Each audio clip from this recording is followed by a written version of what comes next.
Metoda veche. Așa am copiat mai de mult, acum 20 de ani. Dar nu mai poți circula pe drumurile publice, e foarte interesant. 24.000 de euro este mașina, poți să-l iei, poți să pleci cu el. No, dar spuneți voi, scrieți aici în comentarii că de ce ajunge 45.000 de euro din 24.000 până ce vine la noi. A venit robotul. Hello. Open. Ni hao. Softul vede că ai făcut o infracțiune sau o abatere, atunci deja știe numărul tău și îi bai. Făinuț mașina asta, încărcat cu marfă, chiar e mișto. Ați cerut chin autentică, ați primit, uitați. Ăsta e autentic.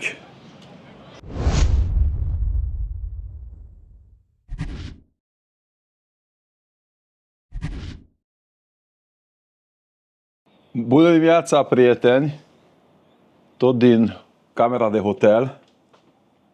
Este ora 10:37 de minute. Nu de mult am primit apelul să luăm căștile, să coborâm la recepție, fiindcă trebuie să mergem după motociclete ce au rămas acolo la Areare, ITP, nu știu cum se numește aici. Sperăm că totul va fi ok, o să veniți cu noi. Dacă ceva probleme, atunci voi, cei 88.000 de abonați, sper că săriți la ajutor să... Cine știe Kung Fu. Sper că totul să fie ok. Aici merge meciul live, Columbia cu Congo și acolo Olpa spară live hainele. Da. Da, că așa a fost vorba că la 11 ne vedem jos, dar am primit mesajul, haideți și ne-o prins așa la spălat, la tot ce trebuie într-o cameră de hotel când ai un pic de pauză. Dar azi e ultima zi de pauză aici în China. Mâine deja o să ne vedem, de pe moto mergem în munți, în sfârșit. Yeah! Haideți cu mine să mergem după capitanul Balu. Suntem în mașină și cică aici la RAR sau ITP o să primim numerele de matriculare chinezești. Noi mai înainte cu Alpat, când am urcat în mașină, am văzut cel mai fain număr chinez. Vă pun aici o poză. Eu zic că om are ceva de spus. Puțin creație și cine înțelege un pic engleza. Și azi sper că vom merge să vizităm orașul, chiar dacă este foarte cald. Și să vă arătăm niște lucruri faine, că mi-a scris în comentarii că ieri nu v-am arătat, dar ieri am avut o zi plină de administrație. Astăzi nu știm ce ne așteaptă, cred că și permisele trebuie să luăm. Testul trebuie să facem. Testul. Aici avem un coleg, ce fain e motocicleta. Nu e Ural, e o motocicletă chinezească. Haideți să vedem cum merge. Are și marșalier, că ce-mi plac ăstea cu ataș. Odată trebuie să fac o aventură cu o motocicletă de ataș. Și pe calea asta permiteți-mi să salut pe prietenul meu Mihai Barbu, care a fost în Mongolia cu un Ural, un mentor de-al meu, un om pe care îl apreciez, și citiți cartea, luați, cumpărați cartea lui, Dus întors, fiindcă este o super carte. Mihai, te salut! Acum cum am uitat la asta cu ataș, îmi reamintesc că mi-am citit carte când te-ai dus cu familia ta în Mongolia și noi suntem la un paș de a intra în Mongolia. Super fain acest Changyang 750, dar merge foarte frumos motorul. Goodbye! Ne vedem în România, te așteptăm! Și aici sunt exact cum am lăsat, așa sunt, deci... Puțin mai mult praf. Puțin, hai să spunem că mult praf, aici foarte mult praf, dar nu e o problemă. Ragnar și Balu ne-a așteptat. Respect!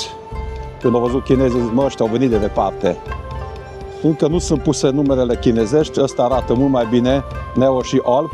Foarte mulți ați întrebat de ce Alp. Păi Alpa, e simplu. Și acum deja se lucrează. Aici, când a fost liniște, acum se lucrează la greu. Trebuie luat jos seria de șasiu. Are ceva care lipește pe ea și rămâne, nu? Un fel de Indigo. Un fel de Indigo. No. Van az alvásszám, nem azt kell annak. Ok. És azt fogjuk másolni valahogy, vigyük be a rendszerbe. Érzétek csak a műveletet? Metoda veche. Așa am copiat mai de mult, acum 20 de ani.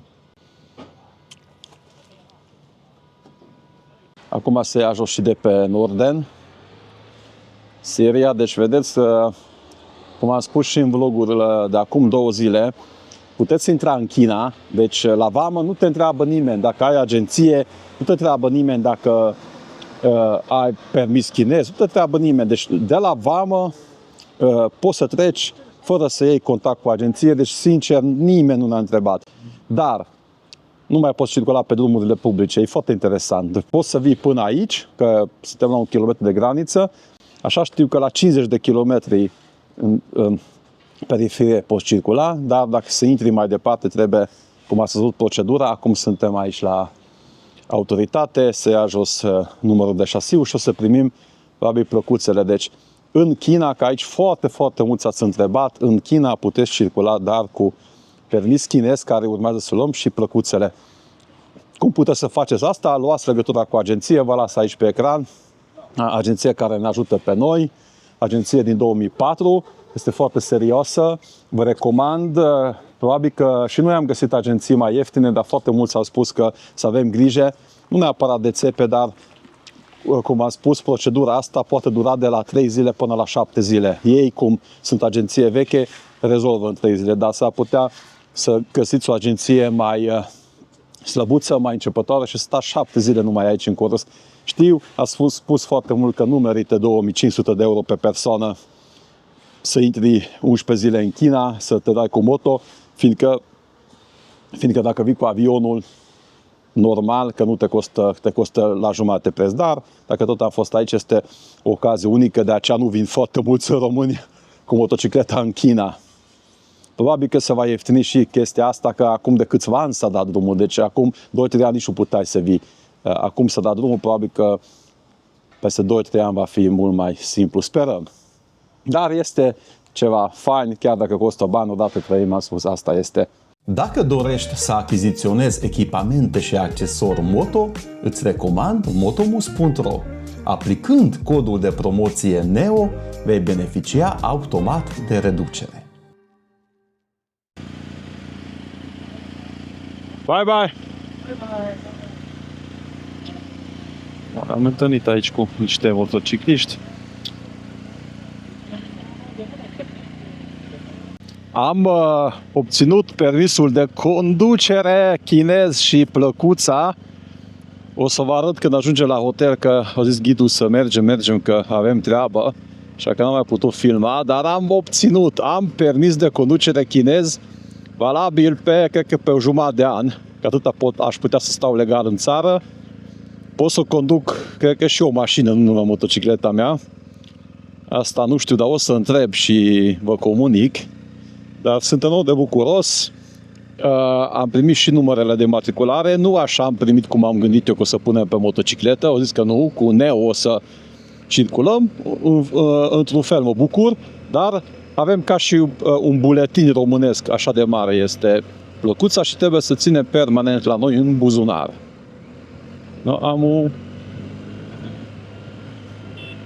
Deja nu știu ce culoare e asta. Ghidul ăsta cred că o să ne lasă fără permis în prima zi.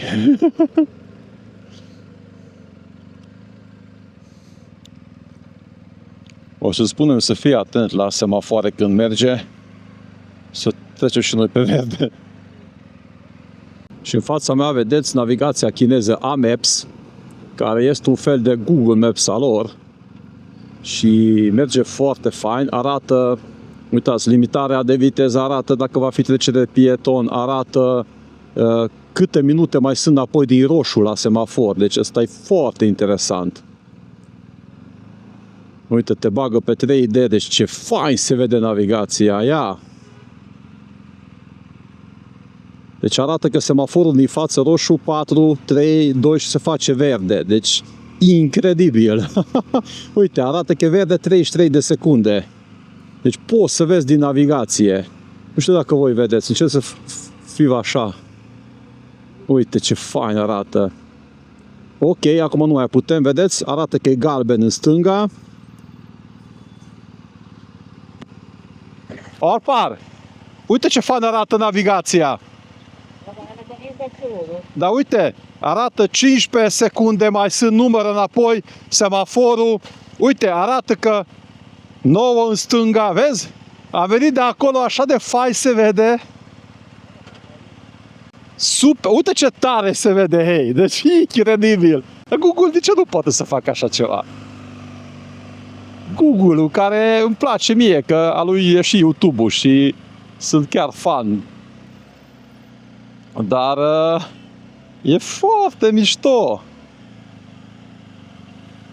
Nu știu dacă voi vedeți, încerc să conduc așa, dar uitați, în față arată că e roșu, 20 de secunde și tu știi să calculezi, mă grăbesc, oricum e roșu.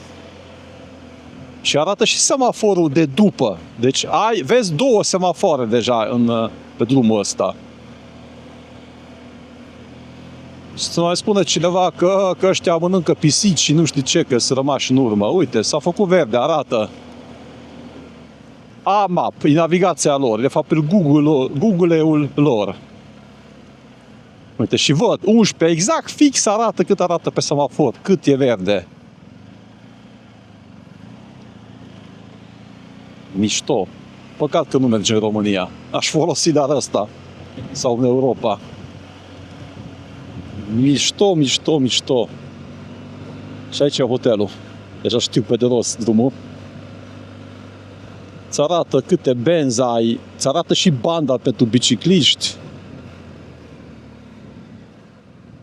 Și că nici n-am băgat nicio adresă. Încă n-am adresă, dar am pus pe map, zic să văd cum se vede. Asta o să-mi lipsească acasă. Ok. Deci apa că ăsta e un mall, să venim până aici. Vreau să-mi iau un tricou.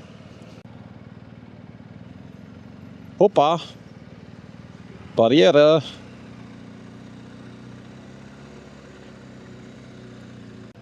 Nu știu mașinile astea de ce sunt foliate aici. E de vânzare, cred că.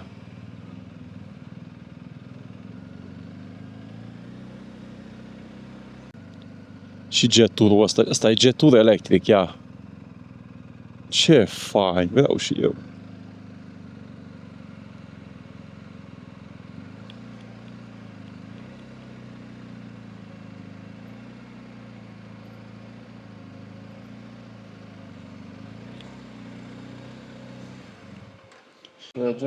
Deci, prieten, aici am plăcuța de matriculare, ăsta este numărul NEO.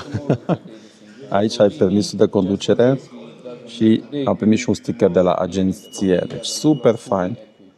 Ăsta e permisul meu. Nu vă arăt așa, țin câteva date confidențiale, dar acolo e minunat. Am permis chinez. Și pot să-l țin, o zis, ca și suvenir după ce ieși. Am venit într-un mall aici lângă hotel. Haideți să vedeți ce este un mall. Uite, Cosmin Crăciun, aici este 212-le. Și ai condus urmă, asta e culoare mai faină. 212-le. Foarte fain. Și acolo sunt alte mașini. Volkswagen. Foarte multe Volkswagen. La 12-le ăsta ne uităm, Cosmine.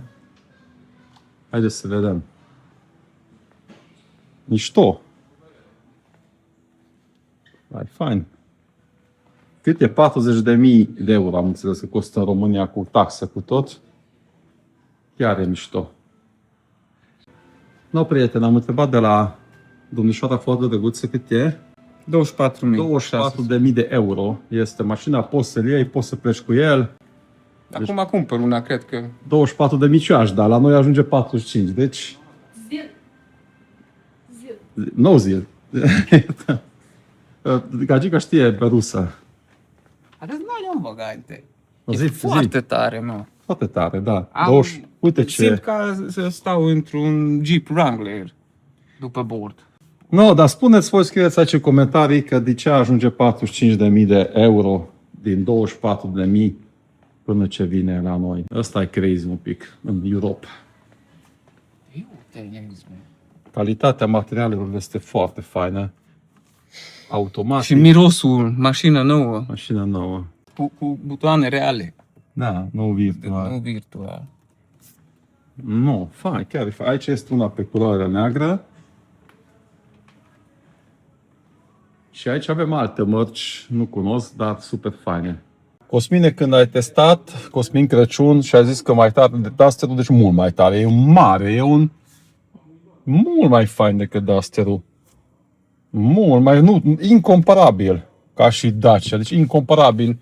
Nu știu cât ține, dar calitatea interioară, acum întuneric aici, este super faină, scaunele, piele, $24.000 aici, sau euro.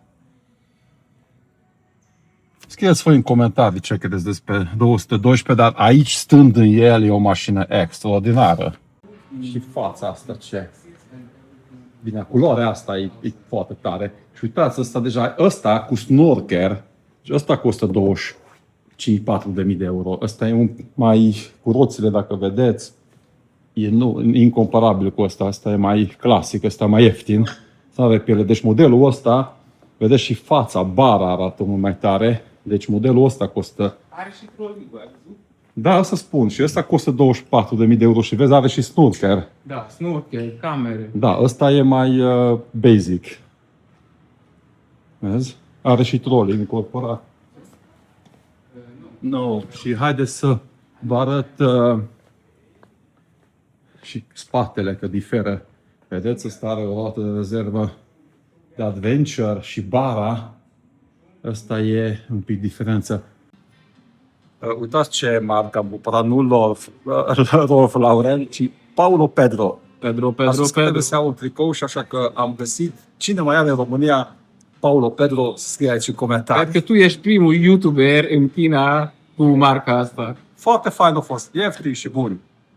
Și dacă mă întrebați că unde sunt oamenii pe stradă când am fost și în Suzhou,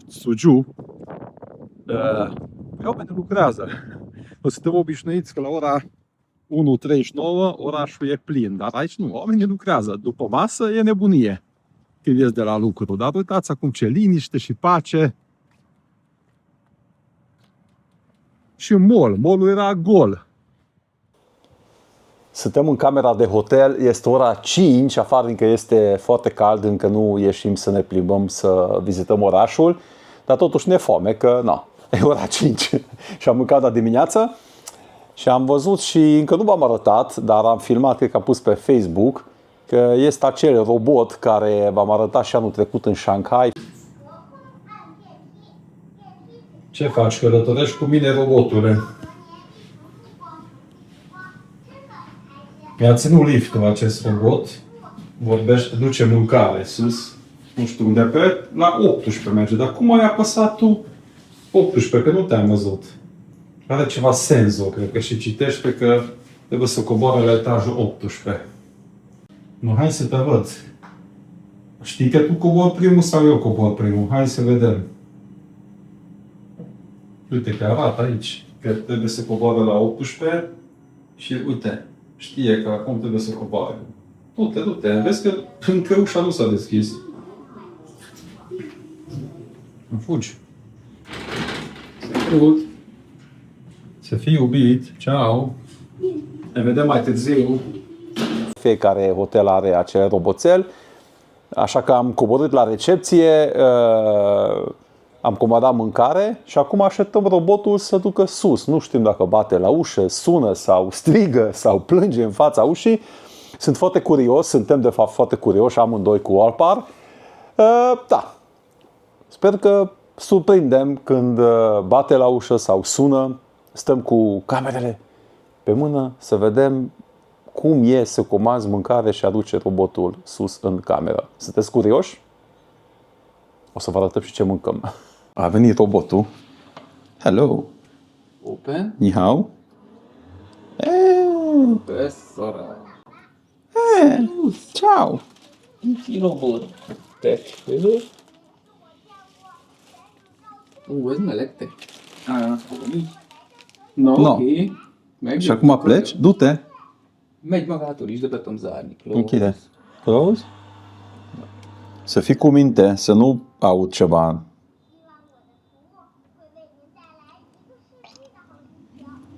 Poate ce spune? Mondja, hogy szereztek. Uite cum pleacă. No, haideți să vă spun, așa face robotul, că era în fața ușii și a sunat telefonul fix în cameră. Orpa l-a ridicat și i-a spus așa pe o limbă robotă. Probabil că au zis că deschide ușa creștine. Noi am deschis și... Am primit ce am primit. No, un burger, nu-i McDonald's, dar ceva McDonald's chinezesc, așa arată mâncare. Mai bine mâncam jos la chinez, dar nu să comandăm cu robotul să fie funny. Seara mâncăm la chinez. 8:01 p.m. Haideți să vă arăt tricoul meu nou, ce am cumpărat. Place. Chinezesc. Ce să fie. Toate care sunt acasă la noi. Bine, acum deja sunt și Pakistan, hello. Acum sunt și deja și Pakistan și peste tot. Haideți să vă arăt unde suntem. E un China mai autentică, nu ce ați văzut de la mine în Shanghai. Cum este un oraș la graniță cu Kazahstan și suntem în Xinjiang, unde, cum am spus și în vlogul de ieri, sunt foarte mulți musulmani. Un pic seamănă cu Kazahstanul, dacă sunt lampione din astea, sau cum se spun, astea roșii, specific Chinei. Dar e mult mai autentică decât v-am arătat anul trecut în noiembrie în orașele din estul Chinei. Aici suntem chiar în vest și Bank of China este și în Budapesta.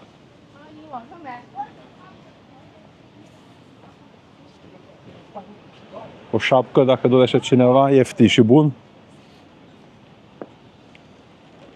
Și aici, foarte interesant, se vede că nu suntem într-un oraș mare și în zona mai cu bani, în est. Sunt foarte multe mașini pe benzină și chiar puține sunt electrice aici. Deci mult mai multe pe benzină, dar nu știu dacă te-ai auzit, eu niciun diesel n-am auzit. Mașină mică diesel, încă nici n-am auzit un motor diesel. Și camioanele mai mult pe benzină. Foarte interesant să auzi polițiștii, nu știu ce au spus la niște oameni, dar nu pe chineză. Deci aici folosesc un alt dialect, seamănă cu arabă. Și viața aici, cum se claxonează, mai mult seamănă cu ce am văzut în Tajikistan.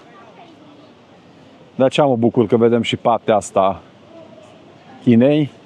Aici suntem la piață, foarte multe fructe, lebeniță, piersici, portocale, lămâie, banane. Ce e la noi la piață? Și aici Poarta Fericirii. Și scuteriștii ce gălăgie fac. Toată lumea cu scuterul ăsta electric, care aici costă $300. Asta știți când Shanghai am întrebat. I love you, Corgoș, este o jucărie emblemă. Domnii polițiști, ce faceți? Se plimbă, se uită ce este, ce nu este. Deci că suntem la piața aici în centrul orașului, așa arată centrul cu tarabe. Totul este interesant pentru noi. Deci aici totul este o piață chinezească. Unde dacă nu aici, nu? Și lampionul și acolo pe copac. Și aici Guță cânta la... Unul vindea casete sau ce vindea?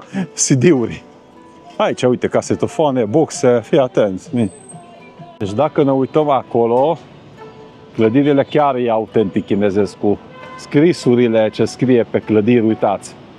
Nu înțeleg nimic, dar arată fain și un bloc care se construiește acolo în spate. Nu știu dacă se vede acolo sus, dar vedeți cum face blitz la camere, uitați. Vedeți? Deci el verifică circulația și transmite, cum face blitz, transmite spre AI ce filmează și dacă softul vede că ai făcut o infracțiune sau o abatere, atunci deja știe numărul tău și îi bai. Făinuț mașina asta, încărcat cu marfă, chiar e mișto. Aici vedeți China autentică. Cine vrea să vadă filmările mele din Suzhou și din Shanghai, vă las aici în descriere vlogurile. Să vedeți diferența enormă. Acolo nu vezi kilos pe stradă să se vândă. Ați cerut China autentică, ați primit, uitați. Ăsta e autentic.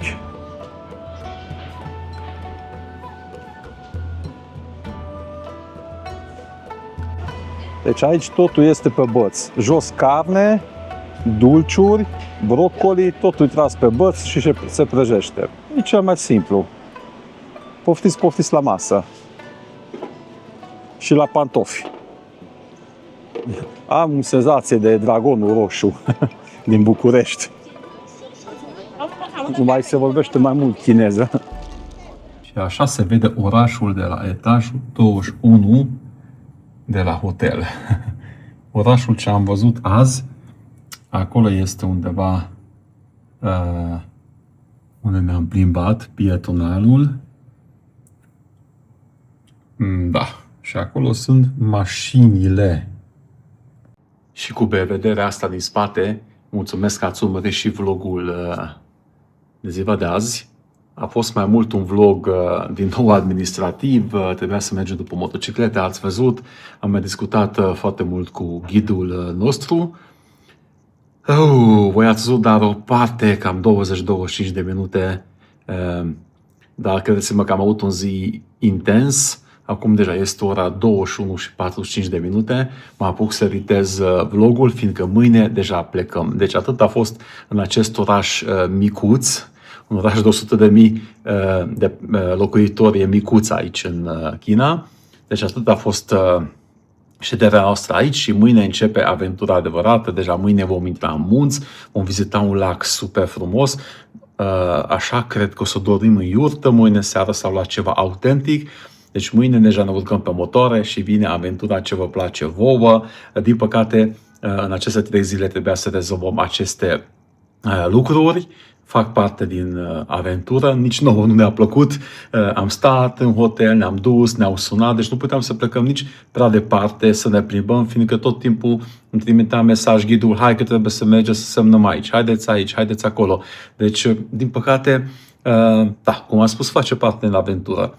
Dar mâine începe din nou. 8 zile vom petrece în China, deci 8 zile este traseul. De acolo vom intra în Mongolia, unde o să petrecem 4-5 zile, vedem.